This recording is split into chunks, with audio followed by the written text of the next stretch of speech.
वतन वतन मेरे आबाद रहे तू, ऐ वतन वतन मेरे आबाद रहे तू। मैं जहाँ रहूँ जहाँ में याद रहे तू, मैं जहाँ रहूँ जहाँ में याद रहे तू। ऐ वतन मेरे वतन, ऐ वतन मेरे वतन।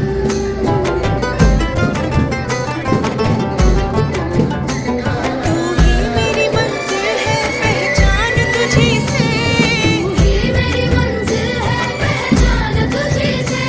पहुँचूं मैं जहाँ भी मेरी बुनियाद रहे तू, पहुँचूं मैं जहाँ भी मेरी बुनियाद रहे तू। ऐ वतन मेरे वतन, ऐ वतन मेरे वतन। अस्सलाम वालेकुम। वालेकुम सलाम। मैं जहाँ अब रहता हूँ, मेरा आबाई जो घर है वो शहीद अशफाकुल्लाह खां की वहाँ पैदाइश हुई थी 22 अक्टूबर 1900 में। वैसे तो मैं जिस सरजमी से हूँ वो बहुत तारीखी सरजमी है, क्योंकि वहाँ शहीद मौलवी अहमदुल्लाह शाह साहब का भी मज़ार है और शहीद अशफाकुल्लाह खां के अलावा शहीद राम प्रसाद बिस्मिल और ठाकुर रोशन सिंह भी इसी सरजमी से ताल्लुक़ रखते हैं।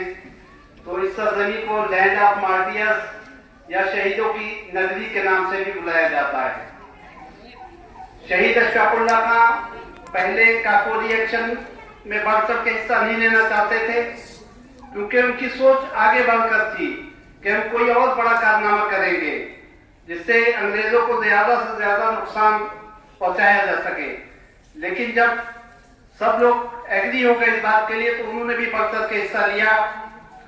9 अगस्त 1925 में पैसेंजर ट्रेन जो के लखनऊ जा रही थी, वहां एक स्टेशन पड़ता है पास में काकोरी, तो वहां ट्रेन रोककर अंग्रेजों का जो खजाना था, जो रुपया था, वो लूट लिया। क्योंकि उनकी ऑर्गेनाइजेशन थी हिंदुस्तान रिपब्लिकन एसोसिएशन, उसके लिए वेपन्स के लिए रुपए की जरूरत थी सख्त, तो उन्होंने ये कदम उठाया। शहीद अशफाकुल्लाह खां बच्चों के बारे में एक बुक भी लिखना चाहते थे। अपनी जेल डायरी में जो उन्होंने हैंड रिटन डायरी है उसमें लिखा है, चिल्ड्रन ऑफ फ्रेंड को एड्रेस करते हुए उन्होंने लिखा है कि there is no shame, there is no pain, there is no grief, there is no sorrow and when 300 million sing in chorus O motherland. एक और लाइन 9 पॉइंट्स है उनकी डायरी के, जिसमें पहला पॉइंट है, O life is nothing but like a dream, O life is nothing but like a dream and death is its result. शहीद अशफाकुल्लाह खां ने जो अपनी जान दी है मुल्क के लिए, वो एक सबक हमें सिखाती है कौमी यकजहती का।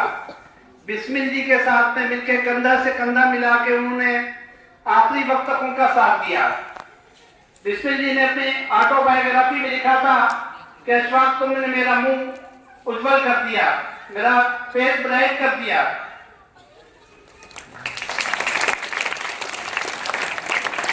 शहीद अशफाकुल्लाह खां एक शायर भी थे।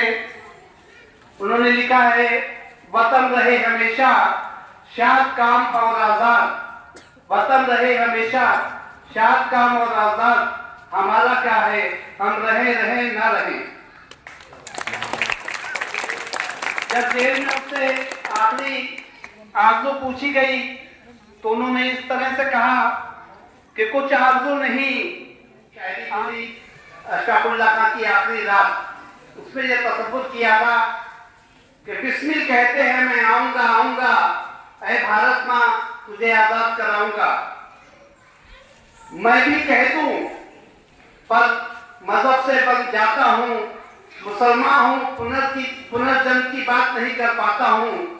हाँ खुदा, जन्नत के बदले अगर दूसरा जन्म अगर मिला मुझे, तो जन्नत के बदले में वापस आऊंगा, ऐ माँ तुझे आजाद कराऊंगा।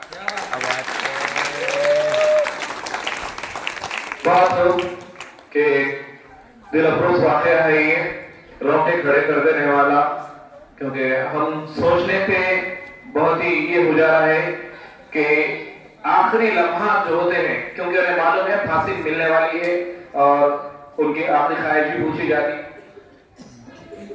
शहीद अशफाकुल्लाह की वालदा मोहतरमा जो थी बहुत ही तालीम याफ्ता थी, उस टाइम में भी पेपर आता था उनके पास। तो अशफाकुल्लाह खान ने फांसी से 2 दिन पहले, 2 दिन कल उनको लेटर लिखा कि तो ख्याली माँ आप गमज़दा ना हो, क्योंकि जब मेरी पैदाइश हुई थी तो आप कहती थी कि मैं अल्लाह की अमानत हूँ। आज जब अल्लाह अपनी अमानत को वापस मांग रहा है तो आप अमानत में खयानत ना कीजिए। क्या बात है। तो कैसे,